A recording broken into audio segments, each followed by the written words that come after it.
Well, heart failure affects millions of Americans, and hundreds of thousands of people are diagnosed with heart failure each year. And with their heart works less efficiently than normal. Nurse Christina Paris from the VA joins us on the phone to teach us some more. So good morning, Nurse Christina. Hi, good morning. Good morning. So we have a lot to get to. So let's begin with what exactly is congestive heart failure? So when we're talking about the heart, I always tell my patients we're talking about a plumbing issue, an electrical issue, or a structural issue. So we look at those three. So when we're thinking about heart failure, it's not that your heart actually stops beating, it's just not working as well. So it's not pumping. So we're thinking of more like a plumbing problem.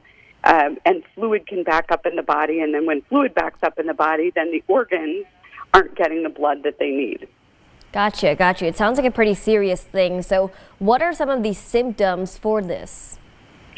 So symptoms that you're going to see, patients will come in, they're tired, they're weak, they might feel kind of dizzy or lightheaded at times. Trouble breathing, that can be one. Shortness of breath, that's a good sign of a heart issue, not just lungs. Maybe they need extra pillows to sleep at night. They have to have themselves propped up. A racing heartbeat while you're resting, or swelling and edema in your feet. So we see that a lot. And pitting edema, that's where you push down on your skin, but the indentation doesn't go away. So that's a good sign that your heart isn't quite pumping effectively. Gotcha. So it sounds like these symptoms are pretty easy to recognize, which can be good for people to watch out for as well. But we also know apparently excessive heat can have an impact. So how does excessive heat affect the heart? Absolutely. So our body maintains a really strict thermoregulation system. It's so cool. So we look at radiation. So when your body can't cool the air, so if air around you is cool, then your body radiates heat.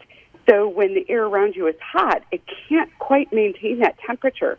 So what happens is your blood flow moves from, in your core to the surface. That's why our faces get red when we get out in the heat, because we have an increased blood flow to the outside area. So, and we have evaporation. So molecules, we start to sweat. We try to evaporate that off. And what happens when we do that, sweat pulls more of the heat from your body out. But it also pulls out sodium, potassium, and minerals that we need for muscle contraction. So that can be really dangerous, especially on these hot and humid days. No, I'm sure, yeah, especially during these summer days, it's a good thing for people to watch out for and really be careful in. So Christina, how exactly can we protect our heart? So you can protect your heart by taking your medicines as you're supposed to or as prescribed. Watch for changes and then come up with an action plan. So does your weight change? Are you feeling more short of breath? Are you noticing more edema and swelling? You want to cut down on salt. If you're overweight, of course, lose weight. And believe me, nobody knows how tough that is more than I do. So it's a struggle, but maintaining a healthy weight is really important. If you smoke, stop smoking, or at least limit or cut down if you can, and limit your alcohol intake and be active. All of those things help keep your heart healthy. Okay, these are a lot of good tips here, Christina, so good things to watch out for and also good things to practice as well to keep your heart healthy. So thank you so much for all of these tips today. As usual, we really appreciate you having you here.